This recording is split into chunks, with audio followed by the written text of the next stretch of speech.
falar agora do ano eleitoral, né? 2024 também é um ano de eleições municipais. O eleitor brasileiro vai voltar às urnas em outubro para escolher novos prefeitos, seus vices, né? E também vereadores.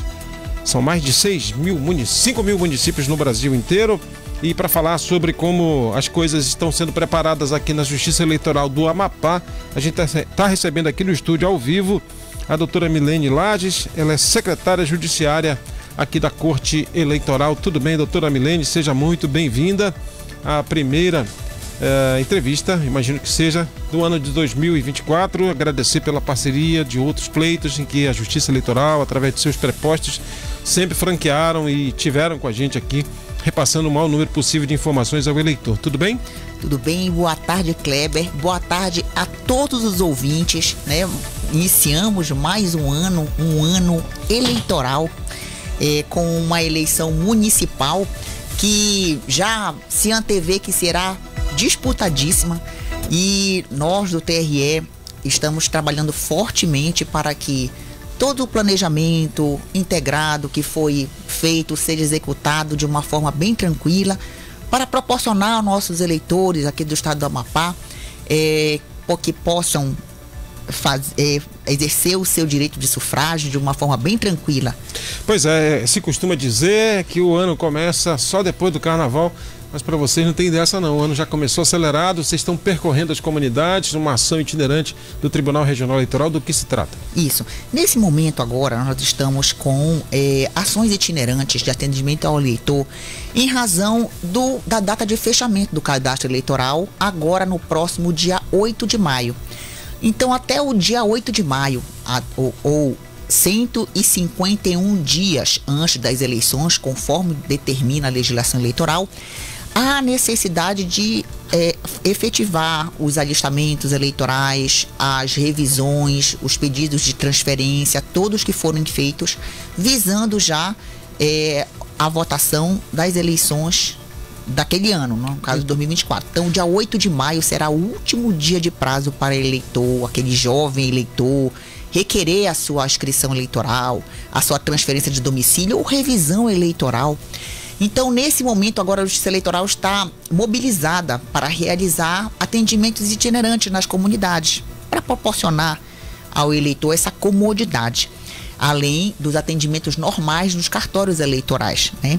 Então, desde o dia 15 de janeiro até o dia 17 agora, ou seja, amanhã, está sendo realizada ação itinerante no conjunto habitacional Miracema, lá na Zona Norte, né? Os atendimentos estão sendo realizados no horário de 8 às 13, mas se tiver eleitor ainda para ser atendido após as 13 horas, a equipe fica lá com todo bom gosto, de modo a atender a todos. E uma coisa importante que podemos pontuar é que, embora seja uma ação direcionada lá para o conjunto Miracema, qualquer pessoa nas adjacências, qualquer eleitor já pode comparecer também para fazer o seu requerimento de alistamento ou a sua transferência. É interessante, né? Na época do Covid a gente foi apresentado a uma expressão que o pessoal da saúde usa de busca ativa. Então, guardadas as proporções, que tem que evitar aquelas filas de brasileiro deixa para a última hora, não deixa de ser uma busca ativa. Vocês vão ao encontro do eleitor, do cidadão, da cidadã, para tentar regularizar a sua situação. Isso, de modo a proporcionar, né, a melhor comodidade. E sempre pontuamos e reforçamos também que nós temos o atendimento online. O atendimento do requerimento dessas operações de alistamento, de revisão e transferência, através do título NET, que é acessado numa abazinha que tem lá na nossa página do tribunal na internet, no www.tre-ap.jus.br. Então, qualquer pessoa pode requerer lá o seu alistamento eleitoral também. Agora, é importante também reforçar da necessidade de comparecer na data agendada no cartório eleitoral para realizar a coleta dos dados biométricos. Veja, nós tivemos a eleição de 2020 sob uma pandemia. Então, o TSE, ele autorizou o TRE e os eleitores votarem sem a coleta da biometria, porque naquele momento o contato físico, social não era recomendável. nas eleições de 2022 também permaneceu, mas agora com o decreto do fim da pandemia, há a necessidade de todos aqueles que realizaram a sua inscrição eleitoral sem a coleta dos dados biométricos comparecer nos cartórios eleitorais para realizar essa coleta. Ela é obrigatória. Nós temos nessa situação aproximadamente uns 44 mil eleitores. Caramba, é um contingente muito grande, realmente. Bom, é uma coisa que permeia todas essas atividades da Justiça Eleitoral, é o calendário eleitoral. A senhora de pronto já bateu logo uma data, não é? Essa questão de mudança de domicílio, cadastramento de novos eleitores, 151 dias antes do pleito. Isso, assim determina a Lei 9.504, que é a Lei das Eleições, né? Assim como outros prazos também. O calendário eleitoral, que ela nos é dado através de uma resolução do TSE, ainda não foi publicada. Ainda haverá, no período de 23 a 25 de janeiro agora, audiências públicas para se discutir alguns aspectos, algumas regulamentações que vão ser editadas. Essas discussões vão ser levadas à apreciação do plenário do TSE para aprovar então o calendário eleitoral. Porém, pela legislação eleitoral, pela Lei 9.504, tem algumas datas, como essa, por exemplo, do fechamento do cadastro, que já são certas, né? São dias que antecedem as eleições. Como se diria lá, são cláusulas pétreas. Já. Isso. Entre elas, por exemplo, nós temos a pesquisa de opinião, que já desde o dia 1º de janeiro agora, né? Todas as entidades ou empresas que realizarem pesquisas de opinião sobre a intenção de votos em eventuais candidatos ou candidatas devem fazer o registro prévio do levantamento no Tribunal Superior Eleitoral. Então, desde 1º de janeiro, isso é um prazo que a legislação eleitoral nos traz e que a resolução do TSE vai contemplar, né? Então, outro prazo, por exemplo, é da janela partidária. Isso aí é muito interessante e ressalto aqui que o prazo da janela partidária, como é eleição municipal, só se aplica aos parlamentos, àqueles vereadores. Em ano de eleição municipal, os vereadores. Em ano de eleições gerais, os deputados estaduais, federais, senadores, não é? Exatamente. Não, senadores não. Somente para os parlamentos. Deputados estaduais e deputados federais. Isso. Tá. Então, está aberta a janela a partir do dia 7 de março. De 7 de março, e esse prazo vai até 5 de abril. Que é exatamente 6 meses antes das eleições. Então, a janela partidária para este ano, ela vai se dar entre os dias 7 de março e 5 de abril. 7 de março e 5/4. Muito bem. Janela partidária, ou seja, os vereadores que foram eleitos há 4 anos atrás por uma outra agremiação, por uma outra legenda, agora podem fazer a migração, independentemente de ter que justificar porque está saindo, simplesmente manifesta o desejo de mudar de partido. Por interpretação jurisprudencial, os mandatos parlamentares, eles pertencem ao partido. Então, aquele parlamentar que trocar de legenda partidária durante aquela eleição para a qual foi eleito, ele automaticamente diz e perde o mandato.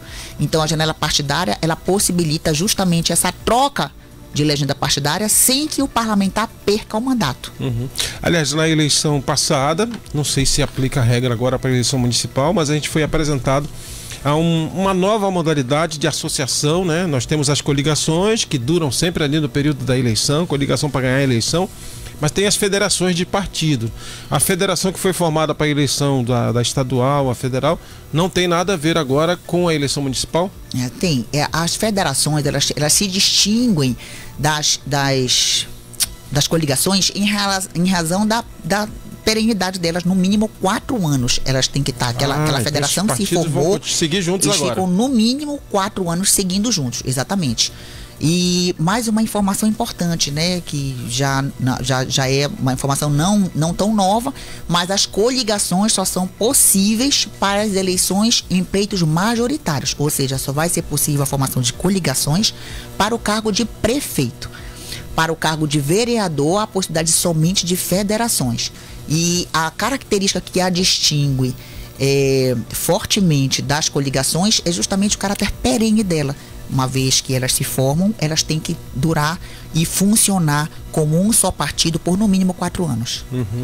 Bom, isso lá para frente, uma vez que todos os dados foram compilados, novos alistamentos de eleitores, quando a gente souber exatamente qual vai ser o contingente de eleitores, é que vem a divulgação do coeficiente eleitoral para eleição proporcional. Isso é uma coisa que vai estar lá mais adiante, né? Isso. Essa questão da janela partidária, ela tem um impacto, ela tem um viés importante nessa questão aí, porque nessa última eleição, a questão da cláusula de desempenho dos candidatos e partidos, elas fizeram refletir que atualmente, não sei se vai ser mudado essa regra, tá tendo julgamento lá no TSE, né, a respeito dessa questão, mas agora a tendência é que se o candidato seja um candidato puxador de votos dentro de um partido forte, porque há a cláusula de desempenho partidário e a cláusula de desempenho pessoal do candidato, né? Então, esse fator de avaliação daqueles que exercem mandato letivo pode ser um fator determinante para que se valham do prazo da janela partidária para mudar de sigla partidária para partidos mais sólidos, digamos assim. Uhum. Né? A gente está tendo também, eu não sei, é só podia até esclarecer para a gente, oficialmente existe a figura, a terminologia do pré-candidato, porque a gente está tendo, já teve eventos no final do ano que lançaram pré-candidatos a prefeito, não é, a vereador, mas enfim, a legislação tem alguma vedação, né? Tem algumas coisas que o pré-candidato, digamos assim, não pode fazer ainda, né? O que não pode é haver o pedido explícito de votos. Qualquer pessoa que pretende se lançar candidato, ela pode fazer expor sobre a sua pretensa plataforma, de disputar, né? Plataforma política, dos seus projetos. Ele só não pode pedir votos. Ele ainda não ostenta a condição de candidato. Só vai ostentar a condição de candidato com o registro de candidatura, né? E não é nem o deferimento, é o pedido. Mas existe uma figura que pode falar assim em pré-candidato, que é, por exemplo, o financiamento coletivo. O financiamento coletivo aqui a partir do 15 de maio, né? Pré-candidatos e candidatas poderão iniciar sua campanha de arrecadação prévia de recursos na modalidade de financiamento coletivo, desde que não haja pedido de voto e sejam obedecidas as demais regras relativas à propaganda eleitoral na internet. Então há sim a figura do pré-candidato. A própria legislação prevê já fala através nessa de financiamento condição, coletivo. Né? Exatamente. Só não pode, repito, pedido explícito de votos e nem se comportar como se já candidato fosse, mas sim como um aspirante de disputar aquele cargo eletivo. Bom, então, essa questão a senhora falou da arrecadação, como é que chama? Chama financiamento coletivo. Financiamento coletivo. Ela é regulamentada pela resolução 23607 de 2019. Ela traz requisitos lá no seu artigo 22 a 24. Agora, veja, essa resolução aqui é a que regulou as eleições de 2022. Como eu falei no início, ainda vão ser editadas as resoluções deste ano. Entre os dias 23 e 25 agora de janeiro, haverá discussões sobre elas, né? E eu não sei se vai haver alguma mudança em relação a esse financiamento coletivo. Uhum. Acredito que não. Eu dei uma olhadinha nas minutas que vão ser discutidas, porque vai ser aberto a audiência pública também para nós servidores que trabalhamos com esse processo. E eu não vi nenhuma mudança proposta em relação a esse financiamento coletivo. Mas o fato é que vai ser aprovada uma resolução para regulamentar essas eleições. Esse tópico aqui, financiamento coletivo, está dentro da resolução de prestações de contas eleitorais.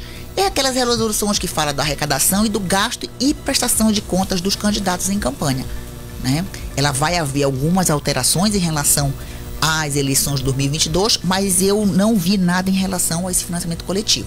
Então, além do chamado fundo partidário, né, que todas as agremiações têm direito, o financiamento é uma outra possibilidade do partido, da coligação, fazer caixa para fazer campanha, né? Não o partido, mas sim o candidato através de uma instituição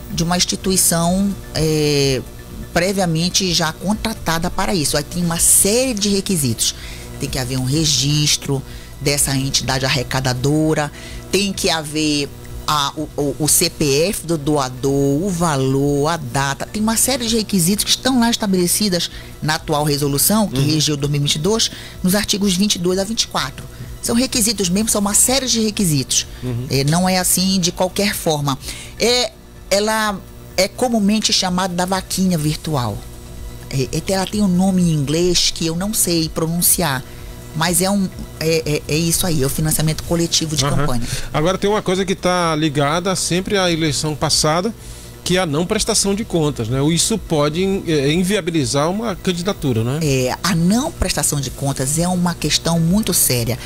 Porque o que acontece? Às vezes a eleição acaba, o candidato ele acha que o partido tem a obrigação de prestar conta, o partido não tem essa obrigação, a prestação de contas é do candidato, quando o partido dá algum suporte para o candidato, seria o ideal, mas nem sempre isso acontece.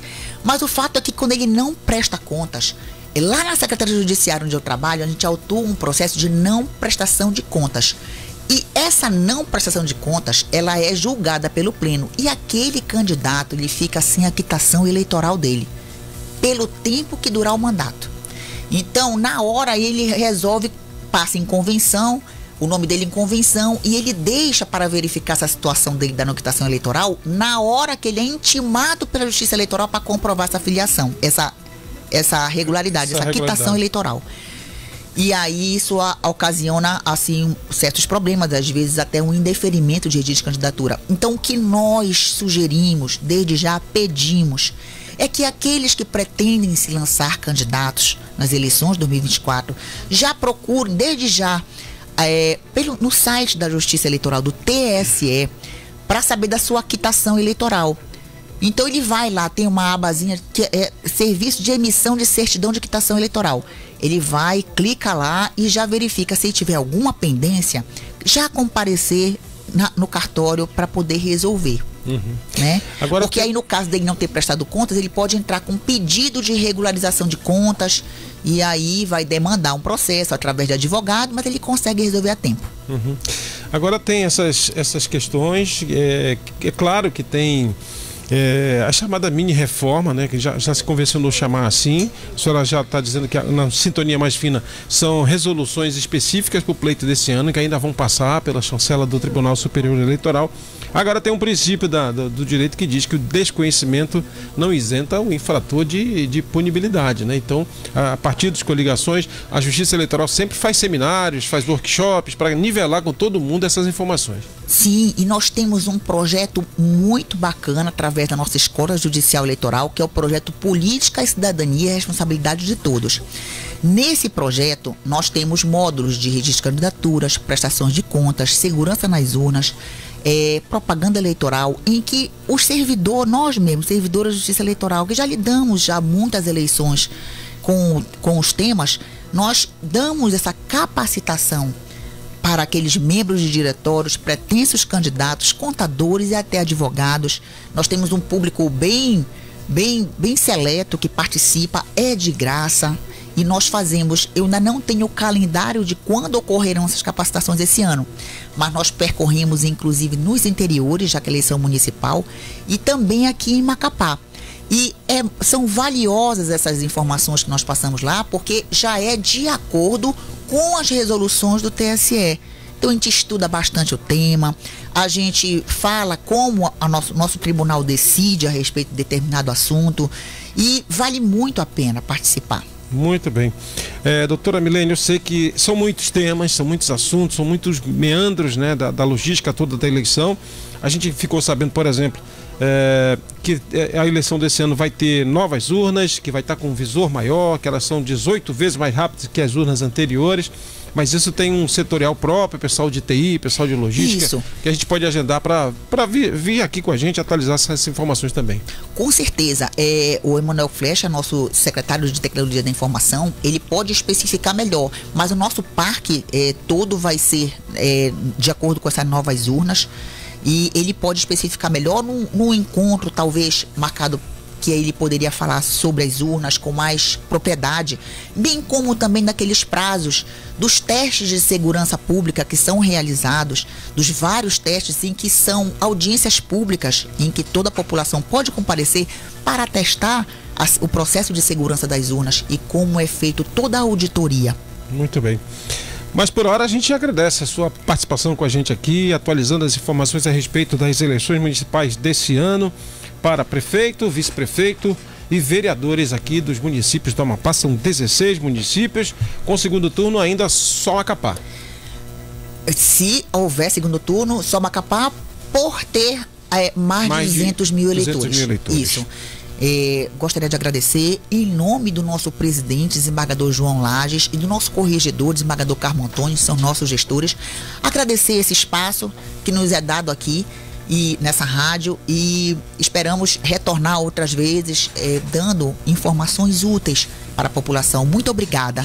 Recebemos a doutora Milene Lages, ela é secretária judiciária do Tribunal Regional Eleitoral do Amapá. Obrigado mais uma vez.